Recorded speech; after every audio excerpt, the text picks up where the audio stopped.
So what is Shakespeare? I ask what because who is Shakespeare is pretty straightforward.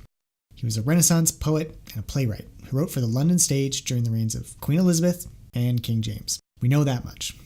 We don't know a lot more about Shakespeare's life, but we do know enough to piece together the outlines of who he was, and we certainly have a good grasp on what he became known for. But Shakespeare is much, much more than just a famous dramatist. His name is a symbol and signifier, rightly or wrongly, for a particular combination of class, education, background, and interest. For most high school students forced to read his plays, he's a study in boredom and confusion. He's a jewel of national pride and even propaganda for some people in England, even 400 years after he died. He's an entire industry, made up of actors and directors, publishers, academics, tourism officials, and kitschy souvenir manufacturers. He's the most cited and most discussed member of the official canon of English literature and a worldwide ambassador for the English language. His works are second only to the Bible in terms of total sales volumes. He's an icon, the Bard, arguably the most well-known writer in the history of the world. One thing Shakespeare is not, though, is easy. His writing can be jarring to a modern ear, requiring annotations and footnotes to really grab a hold of all the shades of meaning in the plays themselves, as well as the context for what those plays were like 4 centuries ago. And his reputation alone is daunting. Many people avoid his work just for that reason. Maybe they're worried that they won't understand it, and the worry underneath that one being that they'll be seen as ignorant or stupid if they try and fail to get it. It's not really surprising that few people outside of academia admit to reading Shakespeare. Nothing marks you off as a pretentious killjoy faster than admitting that you like the Bard. But that's not how I see Shakespeare. I think once you start to see the similarities between the stories he was telling and the stories we hear and read and see and tell ourselves every day, it becomes clear that Shakespeare is talking about a human condition that's not so very different from our own. We can still connect with the characters and with the stories being told. With a little patience and a little time, I'm hoping that we can show that Shakespeare is not as unreachable as our popular culture would have you all believe. In this podcast, we're going to be talking about all these different parts of Shakespeare. But first, we're going to transport you back in time just a little bit and talk about the context around Shakespeare's plays. The politics, the religious atmosphere, the state of the language, and yes, even a bit about the man himself. We're hoping this will help make future entries into the plays of Shakespeare a little bit easier to latch onto. Since brevity is the soul of wit. More of your conversation would infect my brain. Romeo, wherefore art thou Romeo? To speak of him as my kinsman, he's a most notable coward, an infinite and endless liar, an hourly promise breaker, the owner of no one good quality worthy your lordship's entertainment. I'd beat thee, but I should infect my hand. The lady doth protest too much, methinks. The course of true love never did run smooth. And I say we because I am joined by my partner, Lindsay Stamnews. My name is Aidan Hales, and we are collectively known as the Bicks. Say hello, Lindsay. Hello, Lindsay. Aw, did the little dad joke that I set up. That's great. I did. Oh, that's Walked nice. right into it. Yeah, it's great. We are the Bicks, and this is our podcast all about Shakespeare. You may be wondering, who are we, and why are we talking about Shakespeare? We are Shakespeare fans, I guess you could say. We did take a course on Shakespeare. Just the one. Just the one. We have degrees in English. Well, we have English literature degrees, but we did take a dedicated full-year university course on Shakespeare. We read quite a few of the plays then. 15 or 16 of the plays, I think. Yeah, we are... we're amateur scholars, I guess, on the Bard, and we enjoy reading and enjoy watching all of his plays. And we're also amateur writers, so we take often, if you haven't listened to our Bickering Peaks episodes, we do take kind of a literary and writerly slant on a lot of the things, some criticism, some things how we would do differently and so forth. So that might come up we're in going to this one totally run Shakespeare through the ringer. Yeah, we are so much Shakespeare, better you than should have done this instead of that. In some cases, having just read The Two Gentlemen of Verona, I think there's a point to be made there. But anyways. Et tu, Brute? Am I using that right? What right do we have to talk about Shakespeare? I think that's the more important question that people might be curious to find out about. And I would counter with, why shouldn't we talk about Shakespeare? I think Aidan brought up a good point in his intro that our culture has built up this mythology around Shakespeare that he is unreachable and difficult. And it's true that there's a lot more work that needs to go into reading Shakespeare than there is to reading Dan Brown or Stephen King or one of the popular authors of the last, of this generation, say. But that doesn't mean that the work of Shakespeare needs to be relegated to some ivory tower academia. And I think that's one of the reasons why we wanted to tackle Shakespeare so soon after doing Twin Peaks. It may seem like a bit of a jarring jump, but for us it's not, because if you look at the stories in the English language, they all come from somewhere, and a lot of them are explored very early on here in Shakespeare. And we could have gone back and talked about Chaucer instead, but I think Shakespeare is so universal that there's really no reason why we couldn't tap into something interesting, and no reason why we couldn't explain it to people. I think I'm a teacher, and Aidan is not a teacher, but he does a good job of explaining these things, and he has bright ideas about these things. So, I mean, together, I think the two of us could put our skills to use and maybe help proselytize for the cause of Shakespeare scholarship and Shakespeare, the Shakespeare fandom. Let's call that. It's a very small fandom on Tumblr, but there's not a lot of fanfic out there, but the ones that are out there, they're pretty dedicated, so it's good to be a part of. There are more things in heaven and earth, Horatio, than are dreamt of in our philosophy. So I guess where everybody starts is talking about Shakespeare himself, and what do we actually know about Shakespeare? What do people know about Shakespeare? And I think there's a lot, like I said, myth making. There's a lot of that goes on with Shakespeare. And especially nowadays, we have questions about, was he gay? Was he even the writer of the plays? Is a popular question. I mean, these are things when we talk about Shakespeare, it's the stuff that people come up with. They say, these are the questions they ask. It's true that there's very, very little that we actually know. Hard fact, yeah. Yes, about the man from Stratford. He was born in 1564, probably around April 23rd, because he was baptized on April 26th. And at that time, it was very common to baptize your children very quickly after birth, just in case they died, which was very common at the time. I think 3 in 10 children didn't make their 12th birthday or something like that. Yeah, it might have been higher. I don't know. Yeah. But at the time, the year that Shakespeare was born, plague swept through England again, and he was very lucky to have survived infancy. So this was not baptism at that point was not something that was done just because it's what we do. There was a very real fear that your child would die and be left in purgatory if you did not baptize him. So he was born in Stratford-upon-Avon to Mary Arden and John Shakespeare. Mary Arden was the daughter of a prominent landowning family. Yep. John Shakespeare was not. No. He was more middle class, I think. Yeah, I mean, he started his career as a glover, so he was a leather worker. He made gloves, but he was very ambitious, John Shakespeare, and he quickly rose up in the local ranks to become what's the equivalent of the mayor of the town of Stratford. I think they called it the alderman. Alderman, yeah. Yeah. And so, I mean, it's a fairly high-profile position. There was work and talk of him trying to get a coat of arms for the Shakespeare family, which happened later on through his son. But he was an upwardly mobile individual. And he had a weird way of going about it, because there were a lot of legal troubles that he ran into with his illegal wool dealing and other such things that didn't exactly mark him off as gentleman material. Yeah. Something which his son later, as Aidan said, later rectified. Yeah.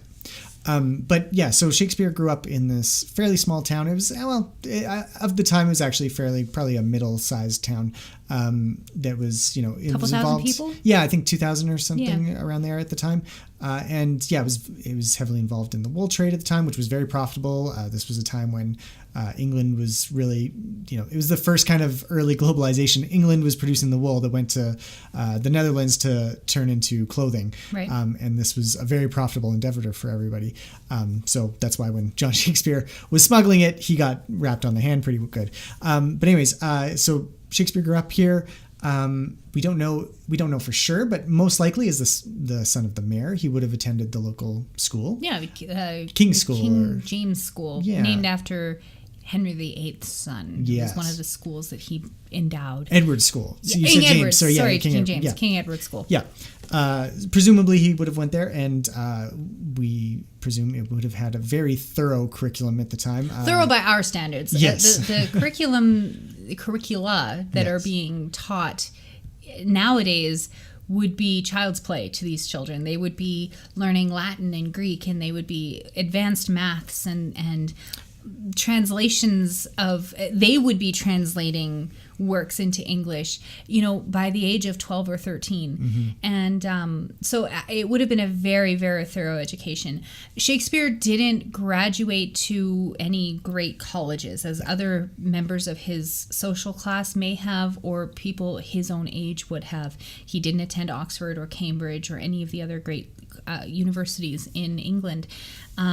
We don't really know what happened after he finished school. His father lost his position as alderman, and so he probably lost his position at the school, is how the story goes. At the age of 17 or 18, he knocked up a local girl and married her. Yeah. Her name was Anne Hathaway. Yeah. And she bore him 3 children. Their first child was Susanna, and then they had twins, Hamnet and Judith, some years later. Hamnet later died. He was 11 years old when he died, maybe of plague, but there's no real hard evidence about what killed him. But Shakespeare was not someone to stay in Stratford for very long. His lost years kind of bridged the gap between his last known whereabouts in Stratford and his appearance on the London stage in about 1589, 88. And in that time, from the early 1580s on to that period, he's not anywhere. There's no record. No idea what happened. What he was doing. Yep. But there is lots of theorizing.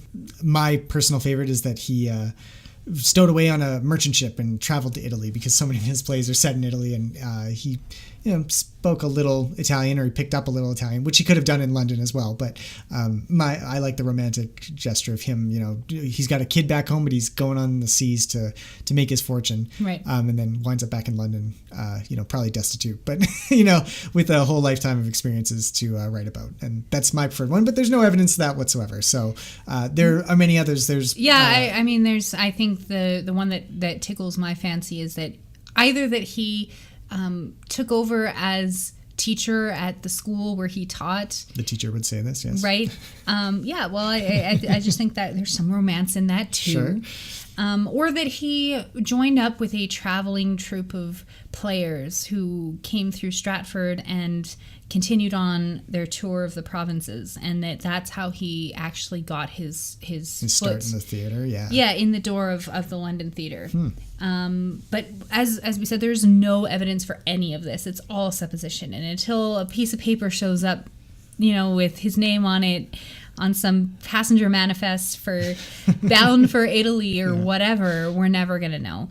But what we do know is that he is mentioned in the late 1580s as being a player on the stage in London. And he's already developed a reputation of being a bit of an upstart crow, if you want.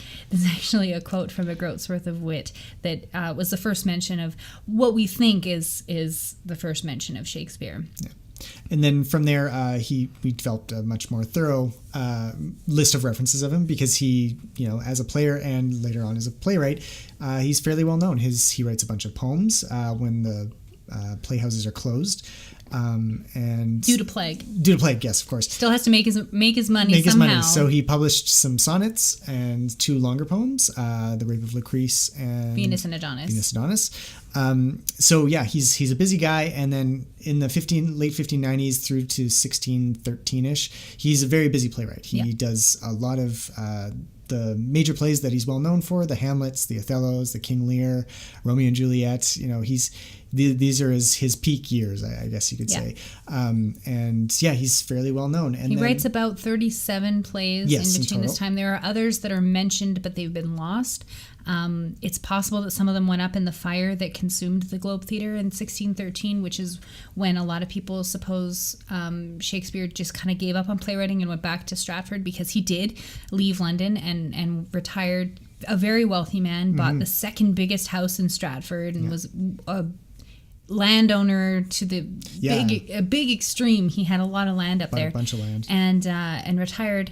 But yes, there are some other plays that we know that he was involved with, but we don't have them. And there are other plays that we think were co-written, that he helped write for other people. So he was not... I mean, the 37 plays that we are going to be discussing here are the ones that are solely attributed to Shakespeare, that we know were written by him or that were attributed to him. That excludes all those other ones that we don't have. Yeah, although we'll probably talk about those in passing, or maybe give them their own episode or something like that. Sure. We'll see. But those plays are just to kind of, again, cover the major topics here.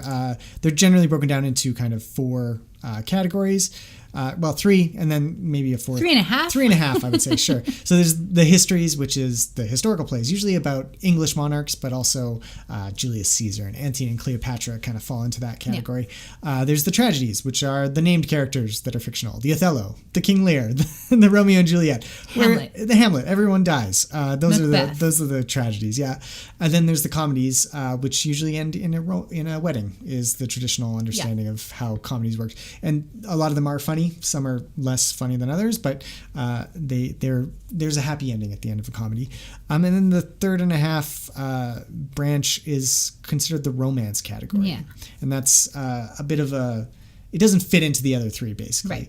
Right. Usually there is a happier ending, or it's kind of an ambiguous ending, or there's just no marriage but everybody's okay. It's a little different, and because it didn't fall into those easy categories, people sometimes struggle where to slot those ones in.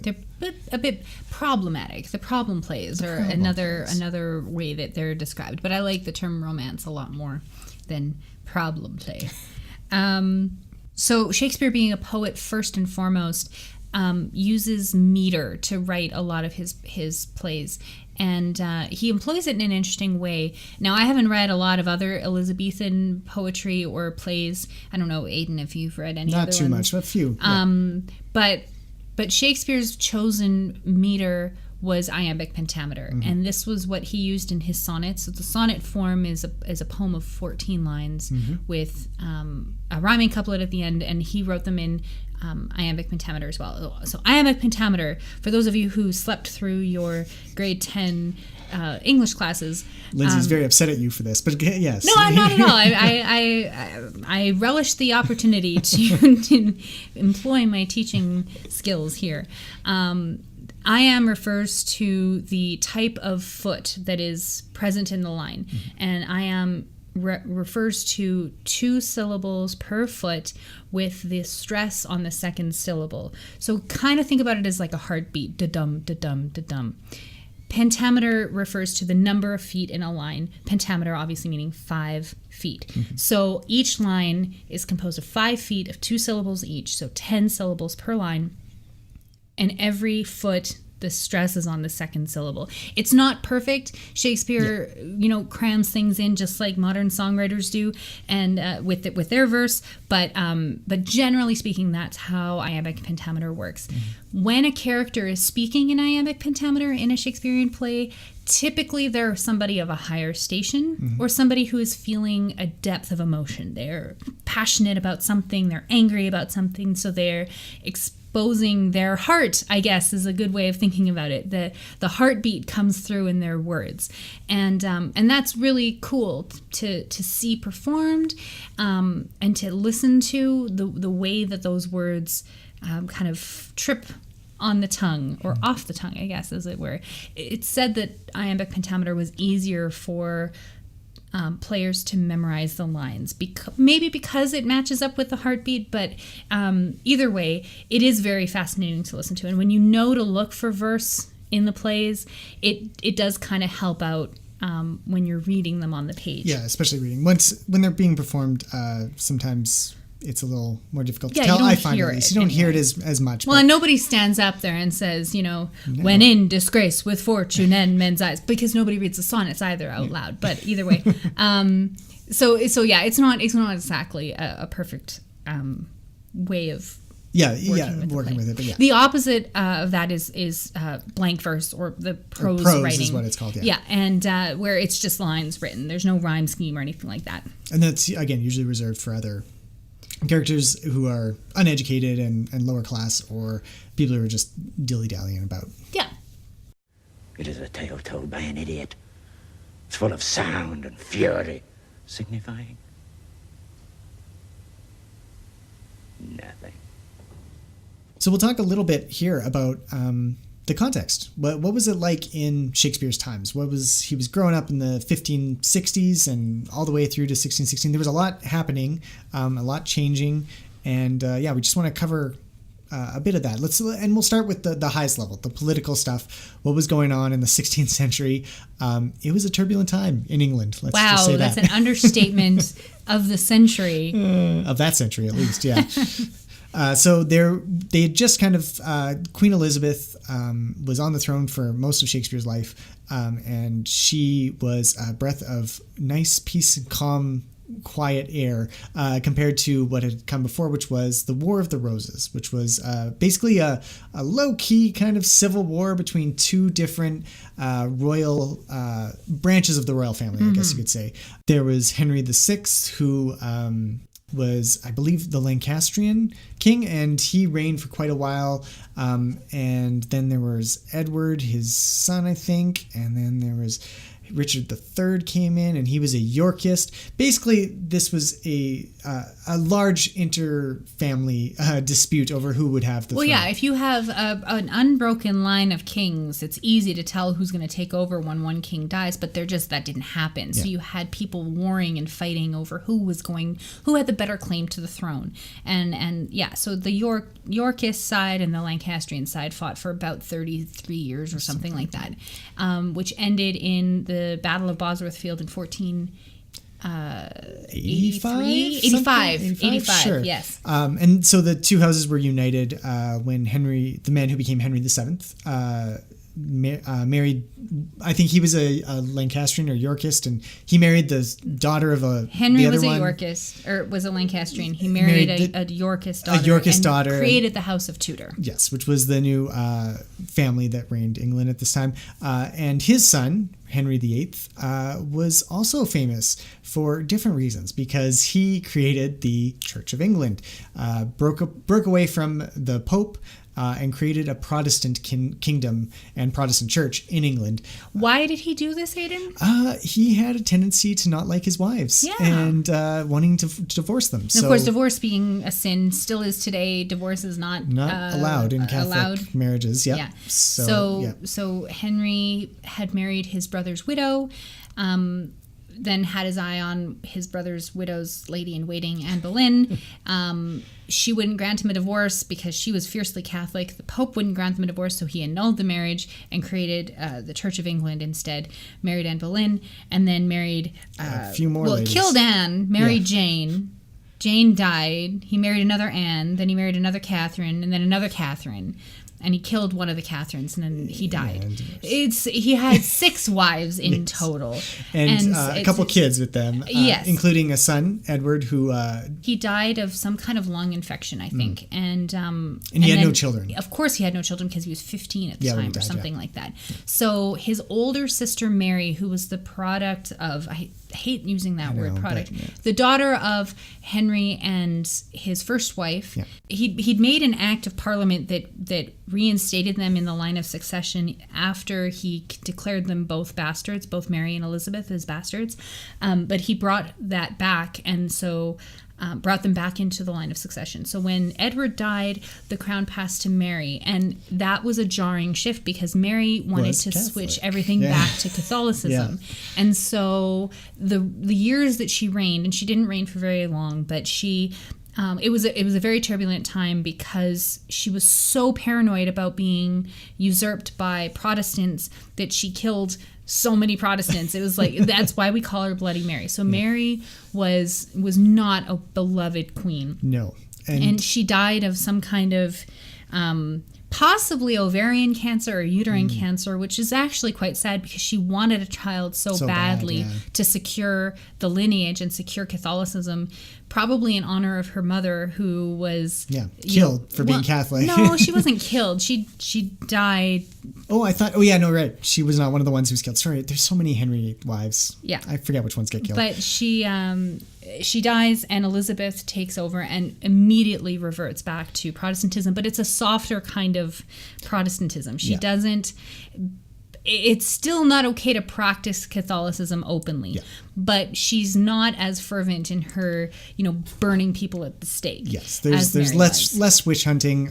I mean, you could still call someone. Oh no, they Catholic. were actually hunting witches. Yeah. Like that definitely happened. Yes, but not everybody who was a Catholic was hunted down and killed, and it was slightly harder to just say, oh, that guy's a Catholic, you should totally kill him, and there wasn't quite as much prejudice, and it was a comparatively more peaceful. Reign. So, and Elizabeth was the daughter of Anne Boleyn and Henry VIII, so Henry's second wife. Yes. So she reigned for 45 years or something like that. She died in 1603. Yep. And it was, again, a very peaceful reign. There was a brief war with Spain, which they won because of a storm, which is always great when you don't even have to fight the other guy's navy. Again, a very peaceful reign. And then a very peaceful transition into the reign of James I, which is kind of crazy because James I's mother was Mary, Queen of Scots, who was also Catholic. Had a stronger claim, arguably, to the English throne than Elizabeth did. Because of craziness. Yeah. That is the they were both descended from the same person, but she had a much clearer line of descent than Elizabeth did. Yeah, and probably would have if the War of the Roses hadn't happened and had it turn out the way it did. But either way, Elizabeth had Mary, Queen of Scots, killed for plotting against her life, supposedly, although there's not a lot of proof that Mary actually did that. But she had installed Mary's son, James VI of Scotland, as her successor at some point in the 1570s, I think. And so he comes to the throne and unites the two countries of Scotland and England. So he's known as James VI and the First. Yeah. So it's an important moment in the history of the United Kingdom because it leads to what we have leads today. To the United Kingdom. Yeah, exactly. And Great Britain. Yeah. So again, a peaceful time really is really the crux of that whole political situation. And what happens when you have a peaceful time in a country's history? There is time for other things than war, basically. So there was a lot of economic development. I mentioned the cotton trade with Flanders and all the Low Countries. Other Protestant countries. Yeah, well, especially. But even internally, there was a lot of migration and a lot of economic growth. And that migration mostly was headed towards London, which is where Shakespeare wound up. And this is basically the birth of the Renaissance in England. The Renaissance, of course, being the rebirth of the refinding of the classical ways of ancient Greece and ancient Rome. Which had been happening on the continent for a couple hundred years, but had largely bypassed England until this period. England, because they'd been in civil wars and stuff, they were kind of a backwater, and they didn't have the cultural... cachet. And they didn't have the wealth, frankly, to kind of afford, playing playwrights and so forth. But this was kind of kickstarting that in England. So...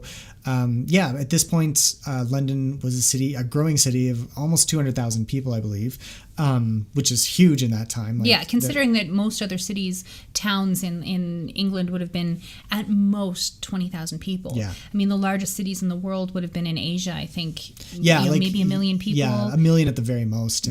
Somewhere so 200,000 or 250,000 people in London, which when you think about, at that point, the city was 1,500 years old, but it had never really grown past that point. Now we start seeing these people flocking to London, and London just kind of explodes in growth.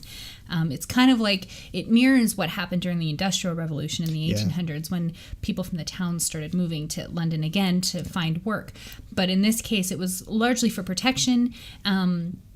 And because their towns were getting wiped out by other things like plague. And everything like that. So there were just more opportunities, better life in London than there was. The same reason anybody migrates at any time in history, really, is for better opportunities for their lives and their kids. Right? And this is presumably why Shakespeare made his way there. And it worked out well for him because he did end up very wealthy. Yeah, and it worked out precisely because there was all this other wealth. So one of the things that expanded in this time was entertainment options. And the playhouses were... pretty much not brand new, but Lindsay had mentioned one of the things that happened before was traveling troops would go around the countryside performing plays. But they were morality plays. They were part of the Christian tradition. Yeah. They weren't entertainment full of body comedy and everything like that. You might have some like mythological figures from English history, like St. George fighting dragons. That would be about as common or pop culture as you would get. Most of it was Bible stories. Yeah, Stations of the Cross and the story of this saint or whatever. Yeah, or Noah or something like that. Yeah, like it's very basic stuff. So now you have this different kind of play that's being performed. But it's a very low-brow type of entertainment option. It's not considered something that the higher classes would participate in. Except for Queen Elizabeth herself. She loved the plays. So she was actually a patron of not her, but her Lord Chamberlain, which is the Prime Minister equivalent of today. He was a proponent of the plays as well, and he actually endorsed the troupe that Shakespeare was a part of. The Lord Chamberlain's Men was one of Shakespeare's first... it was the first, I think. And then it later fell under the purview of King James and became the King's Men. The King's Men. But so, this reflects the elevated station of plays during this period. But when it started, the plays would have been performed outside the city of London in an area known... Now it's the South Bank of London, but it was Southwark at the time, and it was kind of like the red light district of London. Outside the walls of the city, so not subject to the laws and regulations or protection of the city. So you had a lot of illegal stuff going down. You had prostitution. There was a lot of kind of sketchy gambling dens and bear baiting pits. Yeah. And then these playhouses, which up until this point, there was no such thing as dedicated playhouses. They would all, you would have bear baiting, and then the dead bears and all the animals, everything would be pulled out, and then you'd have the play would go on, and then you'd have another bear brought in, and it was all done in the same place. So the building of the Rose and the Globe, those were kind of the first purpose-built playhouses in English history. So that's kind of interesting. And it all kind of happened because people like Elizabeth elevated that station and made it what it is. All the world's a stage, and all the men and women merely players. So a little bit of linguistic history we have to talk about that a little bit too, because this was a time of the English language shifting and changing quite a bit. There was something underway called the Great Vowel Shift, and I, for the life of me, can never really quite understand what it is. So Lindsay, would you be able to explain the Great Vowel Shift, I can do my best. You have to go back a little bit because English as a language kind of is a blend of a lot of different languages. English is 3 different languages in a trench coat, all huddled, pretending to be one thing. Yeah, absolutely is. That's and maybe more, maybe 20 people in a trench coat. It's a very long trench coat, but it kind of grows up in this area of melding. Like it's a melting pot, is what it is. So there's a bit of French, and there's a bit of Anglo-Saxon, and there's some Celtic, and there's a whole bunch of different languages that kind of grow up and become what we know as English today. And to this day, we still are very we borrow a lot of words from other languages and adopt them, and then they become part of our language. We have a million words at our disposal compared to another language like French, which has 25,000 or something like that. Like must be more than that. But more than that. You're right. It's not like nearly English, maybe 250,000. 200,000 sounds more. Either way, just add a zero. My math skills are not as good as my linguistic skills. It's understandable. but at this time, so we had the Norman conquest of England kind of shifted the language from English became the language of the common folk, and French was the language of the court. And then you had this Frenchification of English, which resulted in the language of Chaucer, which when you read it, there's a lot of French spelling and French pronunciation in the way that vowels are pronounced. Now there's a debate amongst a lot of scholars about why the Great Vowel Shift happened, whether it was because English, which was elevating once you had kings who were speaking English, they grew up learning English and they stopped using French as a court language. Whether the common folk, the common tongue, was trying to be more like French or trying to be less like French. But the way that people were pronouncing words began to shift away from the language that Chaucer would use. And Chaucer was a writer who was working in the late 1200s, early 1300s.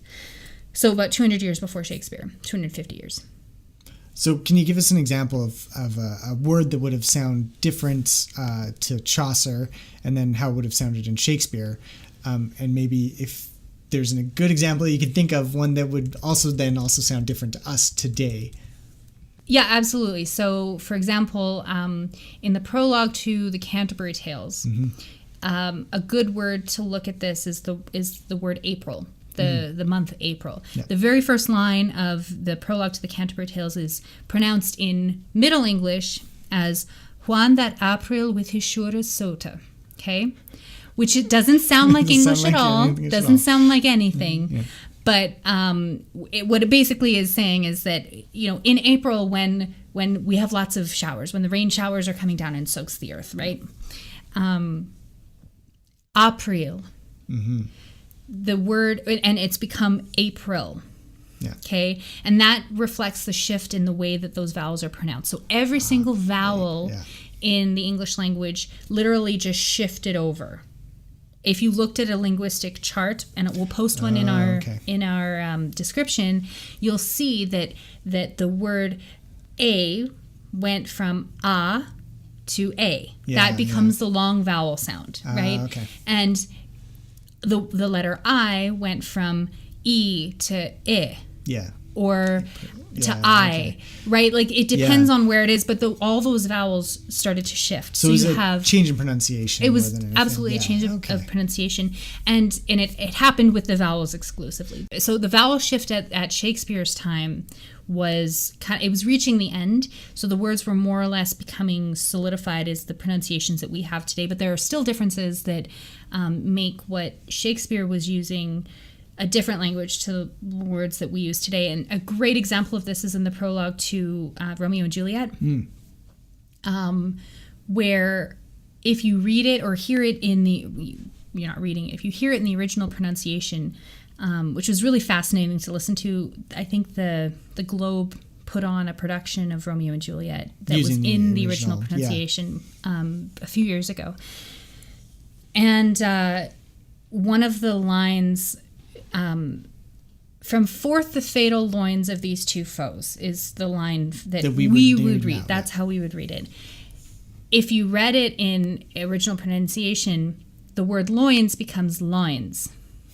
From forth like the fatal lines, which does sound like lines. So all of a sudden, it's loins, it's your groin, it's genetic material, like from forth the fatal loins of the Capulets and the Montagues. Yeah.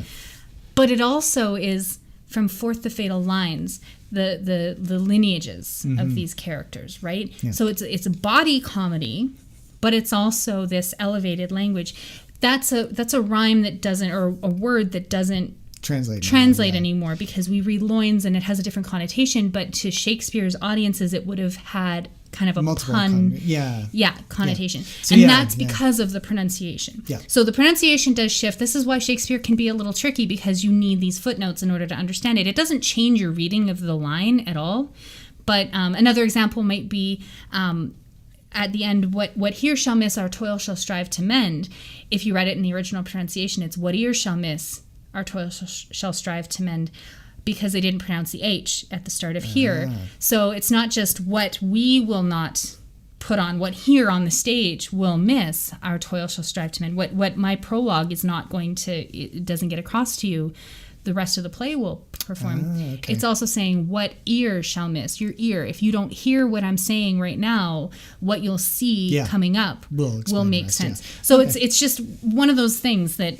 Yeah. So I mean and it's worth noting because as you read, that's one of the most common problems is like, oh well, this like it's supposed to be a rhyming couplet, and you're like, oh, this doesn't rhyme. Well, it did in Shakespeare's time because it was pronounced differently, and that's a common one. I know when I first started reading Shakespeare, I was like, why do some lines rhyme and some don't? And my high school teacher also had to explain the vowel shift, and I still don't remember. So sorry to all my high school teachers, didn't stick. Sorry, but yeah. So I mean, that is a key thing. The fact that Shakespeare is kind of in between these two worlds of the vowels and the expression and the pronunciation of Middle English and Chaucer, and then he's also in between.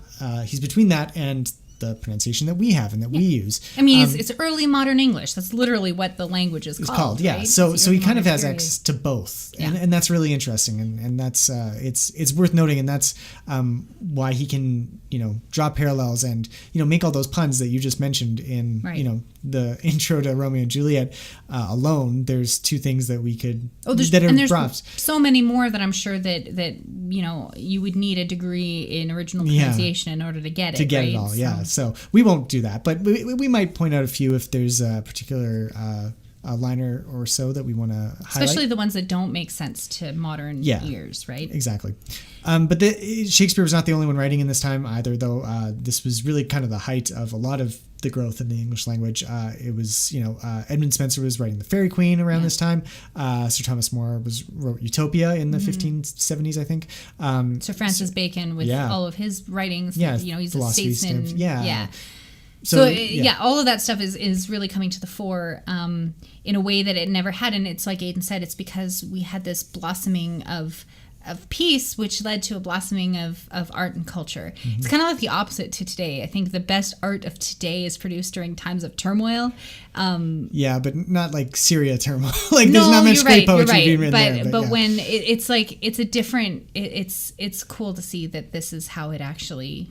And you do mention though there was still turmoil. This was a very turbulent society in a lot of ways. And the biggest one is, as you described, was about the shifting allegiances of the church. I mean, for a lot of people, they were faithful subjects of the king or queen. And when the king said, oh, now you're Protestant, well, I guess I'm Protestant. And then, oh, the next one says you're Catholic again. Oh, well, I guess I'm Catholic. And so there was a lot of that, back and forth. And, it was hard to tell, well, especially, frankly, because the Anglican and Catholic churches weren't that different at this point in time. Doctrinally, they're still not really all that different. Exactly. They do have differences, but only really dedicated people would have cared, to be frank. So I mean, this religious upheaval and change was kind of traumatic for a lot of people, and it caused rifts within families and so forth. It may have even been impacting Shakespeare on a very personal level, as his family may have actually been secret Catholics. There's a lot of theorizing about that. The Arden family, there was a cousin of his mother's who was arrested and executed for a plot against Queen Elizabeth as a Catholic. So, I mean, this is not something and we know that that's a fact. Yeah. So it's not entirely outside the realm of possibility that Shakespeare or his family may have been practicing Catholicism secretly or may have held some secret allegiance to the Catholic Church. Yeah. Which would not have been uncommon. They had things like priest holes in houses out in the country. And I think I remember reading that one of Shakespeare's houses, it may have been the house on Henley Street, when it was renovated or something in the 1800s, they found a Elizabethan era Bible in the rafters or something hidden, which may have belonged to the Shakespeare family. Yeah. Like that, it's all circumstantial, but it's kind of cool to think about when you realize that this may have been personal for Shakespeare himself. And along with that religious aspect, there was a lot of superstition out in the Elizabethan society. Obviously a big part of that was witches. Witches were obviously the source of all evil. I mean, James I wrote a manual on how to determine who the witches were. Well, obviously, if they float, with a goose on the other thing. I don't remember the Monty Python sketch, sorry, but yeah, there are scientific ways to determine this, of course. Absolutely. So yeah, witchcraft was obviously a big one. There was all sorts of superstitions, though. Fairy folk and stuff in the woods, which come across in Shakespeare's plays as well. I mean, we have witches in Macbeth, and we've got fairies like Puck in Midsummer Night's Dream and stuff. Yeah. So it's all over the place, and there's magic. I mean, there's Prospero in The Tempest with his magician ship, I guess, and yeah. So it is a time of a lot of just superstitious, magical thinking alongside the religious. Why do you think that there was so much superstitious thinking at that time? Well, because the Bible didn't really come down on a lot of things, right? Like, I think, the church's answer for a lot of it's God's questions. will. Yeah, it's God's will, exactly. But if people are like, well, then how many angels can fit on a pinhead? They started getting into those really nuanced questions that, the church perhaps didn't want to answer because it would open themselves up to contradictions and so forth. So you fill in gaps with other things, as witches, as sprites, as the great chain of being. Yeah, well, yeah, the wheel of fortune. Exactly. Like there were these other concepts that were not really religious at all, but they helped influence how people saw the world. And you named two of them: the great chain of being like the hierarchy, of how things worked. So you had the king/god at the top, or queen, who had a direct connection to God. And angels and all that around all those, them. exactly. And then the next layer is the nobles and everything, and it's and that's how society is structured. Men. Yeah, women at the very pigs, bottom. Well, the pigs and the women rocks. are side by side, really. Right? Oh, okay, they're both property, right? Yeah, so, right. So that was a big one. The other one, the Wheel of Fortune, which is kind of just a way of managing, I think, the turbulent times, and how you could be down on your luck one day, and the Wheel of Fortune then would be something that would pull you up, and at one point you'll be at the top of the. But you're going to get right back down to the bottom. Exactly. So you may have all the money today, but you'll have plague tomorrow. Yeah, right. Exactly. Or if your kid just died of plague, you're right. There are better days ahead, right? It is kind of like a way to order your life, to say, in a chaotic world where there are no answers and these random shitty things are happening to you all the time. It's like, well, okay, there's this Lady Fortune who is controlling things, or it's because I'm not accepting the great chain of being, I'm stepping outside of my station, or something like that, right? It's a more palatable answer maybe than it's God's will, which is kind of still inaccessible. I mean, we had the Bible printed at this point in English, but these things were still maybe not entirely accessible to the average lay person. Yeah. So these were more personal ways of interpreting the things that are happening in the world around them. Yep. Double toil and trouble. Fire burn and cauldron bubble. So we mentioned Shakespeare retiring from the stage in 1613. He went back to Stratford-upon-Avon and then probably died in 1616 on his birthday, possibly which also was St. George's Day. Kind of, there's a really nice symmetry there that England's greatest writer was born and died on the patron saint of England's day. So maybe that's another reason why we want to fit his birthday on the 23rd. But and it's interesting that, immediately after his death, within 7 years after his death, we had the first folio published, which was, there were quarto editions of the plays that were published. Some of the plays, not all of them, published from the memories of the actors. They would write the play down and then send that off to the printers, or possibly the best versions might have been, actual manuscripts that were written by the author that were sent off to the printer, and then those manuscripts were used as the basis for these quarto editions. But the folio was the first time that the entirety of Shakespeare's plays, so all of his plays, were published in one place. And that was done in 1623, and it was put on by some of his friends, Ben Jonson, and friends of his from his lifetime. So it totally cements his legacy as a playwright and as a genius writer. We have the monument in Stratford-upon-Avon that was erected at the same time, 1623. And these are things that are disputed by those who don't believe that Shakespeare was the man who wrote. That the man from Stratford is the man who wrote the works of Shakespeare.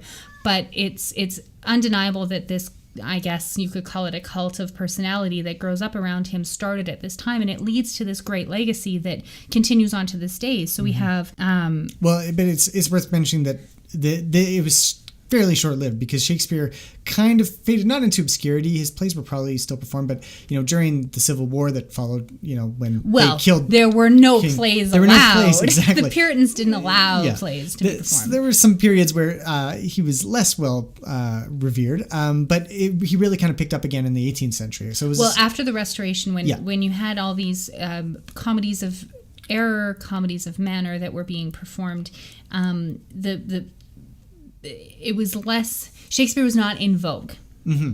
It was after that period, and then really with the Romantics in the 19th century that Shakespeare scholarship began to pick up and interest in Shakespeare. And I think maybe with Victoria on the throne, you have another great period of imperialist expansion and its glory, and its we're looking as a nation to find all the great things about that justifies our position as the top of the world, which arguably they were at that point, for better or for worse. That's when Shakespeare becomes England's national poet, right? And he's really canonized most strongly at that point. I mean, the Victorians loved Shakespeare, and that love kind of has carried its momentum through to this day, really. So, in the 20th century as well, there was... it spread. I mean, the fact that in 1931 there was a Chinese silent film in the golden era doing Two Gentlemen of Verona, for instance. We just recently watched this version. Is saying something. The fact that this was already a global phenomenon in the early 20th century. Shakespeare had already achieved, or he had been propelled into that stage of possibly having something to do with the fact that England conquered most of the world. Yeah. So every place that England was, that there was a colony of England, Shakespeare is revered. Shakespeare is taught in their curriculum. Shakespeare is understood and performed for the commoners to this day. Yeah. But it's definitely it's noteworthy that you can find translations of Shakespeare's plays in Arabic and in various Chinese languages and in indigenous languages and in Klingon. Of course, the original. So it is fascinating that there's this great legacy for this one writer who wrote 37 plays, 154 sonnets, 2 long poems. It's quite remarkable. And from that, as I mentioned at the start, there is a whole industry based around this guy because of this. There's his. You can see his birth home in Stratford-upon-Avon. You can see the school. The school where he likely attended is still open. There are still kids just going to school there every day. Is it actually still a school? I think it was still a school, yeah. I don't know. I think it's just a private venue at this point. Oh, is it? It may not be a school when anymore. we went there, I thought I saw kids in uniform. But anyways, maybe I was way off on that. Maybe it was just in my brain. But yeah, there's you can see Anne Hathaway's cottage, his wife's cottage. You can see the house, Nash's house, and the houses that he bought and lived in when he retired and returned to Stratford. Exactly. And then in London, there is the Globe. They rebuilt his theater. They rebuilt the Globe Theater. Yeah, starting in the 1970s, the American playwright Sam Wanamaker, it's actually a really interesting story. He went to London looking for the Globe. He expected to find the Globe still standing. Yeah. Had no idea that it burned down in 1613. Yeah. And when he couldn't find it, he's like, well, we'll just build it again. One, yeah. And it took like 30 years for them to it was finished in like 98 or something? 97. So about 25 years. Yeah. And it's built to immaculate dimensions. It's the exact same size. It's built using period material. They got special dispensation from the City of London to put a thatched roof there, which they were made illegal after the fire of 1666 because they catch fire. So there's sprinkler systems that have been built into it, which we saw when we did our tour there in 2013 or 2014. But when you go there, you get this sense that it's it is. You're in Shakespeare's world. And it's fascinating because when we went there, we were there in 2017, and I think in 2013 they opened the restoration, like a Jacobean theater that's downstairs. Oh. They have another theater now where they put on other yes, plays. Yeah. So it's now you have an Elizabethan theater and then you have a Jacobean theater.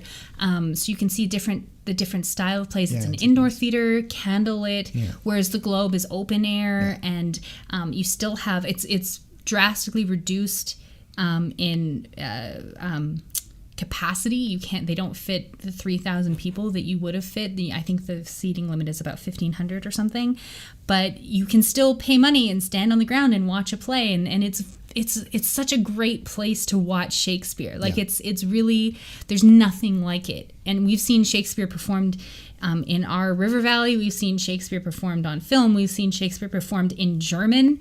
In Germany. Theater at a local theater in Bremen. We've seen Shakespeare performed as silent films and in fringe productions. We saw a production of Macbeth last year that was completely silent with hand puppets. I mean, but there's nothing that matches being there in the Globe and seeing and hearing it done on stage. And there's a whole museum that's dedicated to Elizabethan times, and of course it's built very close to the original location. So when they were building it, they found artifacts and things in the ground that had been there since Shakespeare's day, and you can still, mudlarks along the Thames can still find coins, and they can still find pieces of the box that people would put money in, which was broken open at the end of the performance to get the money out. So a box office smash could be literally because the box in the office would need to be smashed in order to get the money out. Like all of these things, it's really cool. I'm nerding out right now. It's great. I love it, Liz. Once more into the breach, dear friend! Once more! Or close the wall up with our English dead! So this and all of those other things are things that we're going to be talking about on our podcast. Aidan, why don't you tell us a little bit about some of the topics that we are going to delve into? Well, we've got quite a few picked out. I think one we've basically done it already, but we're going to go into more depth. The influence and the legacy of Shakespeare. What is the impact of him and his writings been down the ages? We're going to do definitely an episode on Shakespeare's women. The female characters in his plays are interesting and hard to decipher and fun to talk about. So we're definitely going to have an episode devoted to them. We're going to do Shakespeare and sex, Shakespeare's academia, like what is that industry all about? We're going to do Shakespeare's plays on film, because film adaptations are a big draw, and they continue to make a lot of money in a lot of cases. We're also going to do Shakespeare. This one I'm really looking forward to. Shakespeare as a fictional character. Shakespeare as a person. Like, think of Shakespeare in Love. Or the upcoming film with Kenneth Branagh fan fiction. Yeah, basically. Which is where he plays Shakespeare in his later days in Stratford-upon-Avon. So that'll be really cool. And Upstart Crow. You mentioned it earlier. That's one of our favorite Shakespeare. Yes, the BBC sitcom. That is currently airing, but it's in its third season. I think it just finished the third series. Yeah. And it features David Mitchell as Shakespeare. William It's Shakespeare. brilliant. It's so much fun. So that'll be really cool. Producing and acting in a Shakespeare play will be really interesting. Yeah, it's another topic we wanted to do. We'll hopefully get some guests on who can talk about what it's like to put on a Shakespearean play, or what it's like to act, to speak the words of Shakespeare in a modern context, and how you get into that role. I think that'll be a really cool one. This is in addition to episodes about each of the plays. So we are going to take you through each of the 37 plays, the sonnets and the long poems. We haven't decided yet if we're going to dive into those, but for sure each of these plays, think of this as like your English class, but hopefully more fun. Yeah. And hopefully with some more bickering between us. We didn't bicker at all this episode. No, this is kind of an introduction to our podcast. Yeah, okay. But we should have more bickering. We will have more bickering. Okay, good. We will, Just so you're aware, audience, there will be bickering.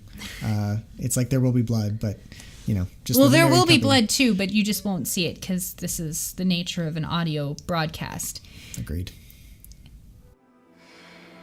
Parting is such sweet sorrow that I shall say good night till it be morrow.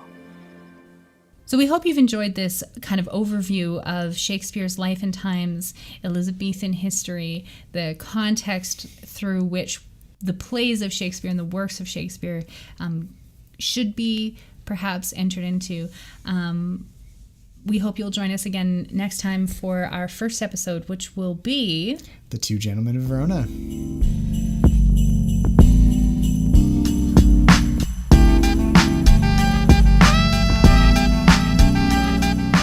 You can find all our episodes on iTunes, Spotify, Podbean, YouTube, or wherever you get your podcast fix. If you want to tell us what you think of Shakespeare, his plays, poems, or any of the topics we discuss, We'd love to hear from you. You can contact us on Twitter, that's @thebickspod, on Facebook at facebook.com/thebickspod, or by email at thebickspod@gmail.com.